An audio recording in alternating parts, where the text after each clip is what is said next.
covering Northern California. You're watching Action News Now, coverage you can count on.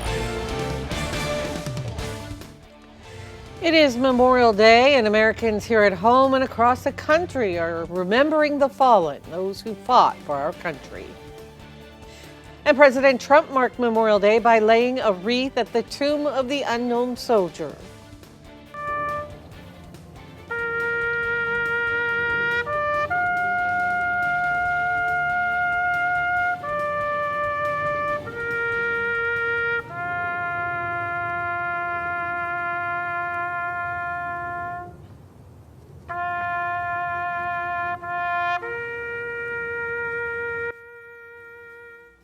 Memorial Day observances underway across the region today.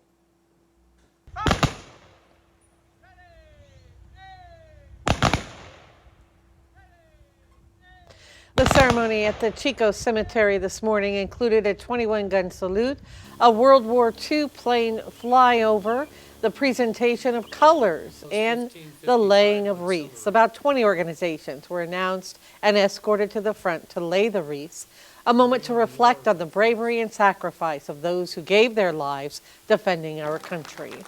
I love the military. I've always loved it. I spent my time serving. I was air defense. I just wish that they would get the politics out and get the military back to where it's supposed to be.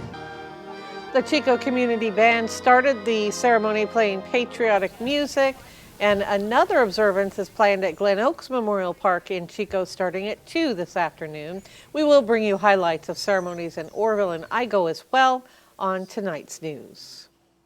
A look at beautiful Lake Orville from our Bloomer Hill camera. A great place to spend the holiday with sunny skies and mild temperatures. We check in with Court Klopping for the latest. And the lake pretty much full on Orville and Shasta, not too far behind. Whiskeytown looking good as well. This is that view right now from the South Forks Lookout north of Whiskeytown, northwest of Redding and Shasta County, looking southeast over the valley. And you're seeing clear skies over the valley now. Still some clouds lingering over the northern Sierra and southern Cascades, but those are going to be thinning out this afternoon as well. Clouds were draped across our region late yesterday into the overnight hours, but for the valley, the sunshine has returned for Memorial Day. And it's pretty comfortable out there right now. Temperatures at noon, 72 degrees in Chico, sunny skies, wind out of the southwest to 9 miles an hour, so a nice little breeze. 73 degrees right now for Redding with sunshine, west wind to 7 miles an hour.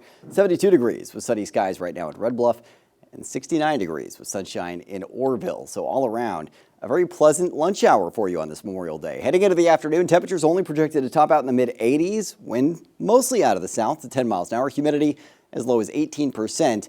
All around, because of the light winds and the cooler temperatures today, we have low to moderate fire danger in store for your Monday forecast. Coming up in a few minutes, I'll be breaking down how warm it's going to end up in your backyard this afternoon and dangerous heat ahead as we head through the rest of this week. All right. Thank you, Court.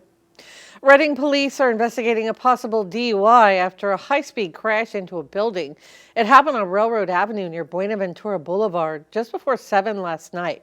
Witnesses told police the driver was traveling more than 100 miles an hour. Police say Corey Walter from the city of Shasta Lake was passing into oncoming traffic before he missed a curve, veered off the road, and hit the building. Walter was thrown from the car and was taken to the hospital with moderate injuries. Redding police have captured a suspect who's been on the run since May 12th. We have video of the pursuit taken from a helicopter. Police say they tried to stop Michael Steele near Oasis Road and Lake Boulevard May 12th, but he escaped into a wooded area. And since then, Steele has evaded officers on a number of occasions. Yesterday, police say they located him near Parkview and Acre Avenues, but he tried to run again. They tracked him to the roof of a home where he was arrested. Officers also say they found an AR-15 rifle he discarded near the scene. President Trump is calling Russian President Vladimir Putin crazy after a weekend of attacks on Ukraine. It comes a week after the two leaders had a 2-hour phone call to discuss a ceasefire between Russia and Ukraine. Natalie Brand has the latest from the White House.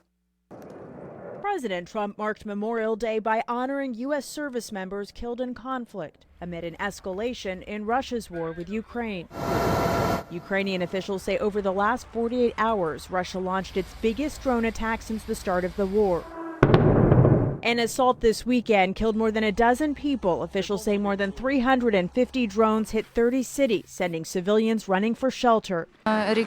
This mom says she grabbed her child and covered it in a blanket for protection. I'm not happy with what Putin's doing. He's killing a lot of people. President Trump told reporters he's considering sanctions against Russia, and on social media said Putin has gone absolutely crazy. The president added, "I've always said that he wants all of Ukraine, not just a piece of it. But if he does, it will lead to the downfall of Russia." President Trump's sharp tone towards Putin comes a week after they spoke by phone, and he said Russia and Ukraine would immediately begin ceasefire negotiations. We're in the middle of talking, and he's shooting rockets into Kiev and other cities. I don't like it at all. Ukrainian President Volodymyr Zelensky, in a statement, said Russia's disregard for diplomacy and refusal even to consider a ceasefire must be met with a freeze on Russian finances and a halt to its oil trade.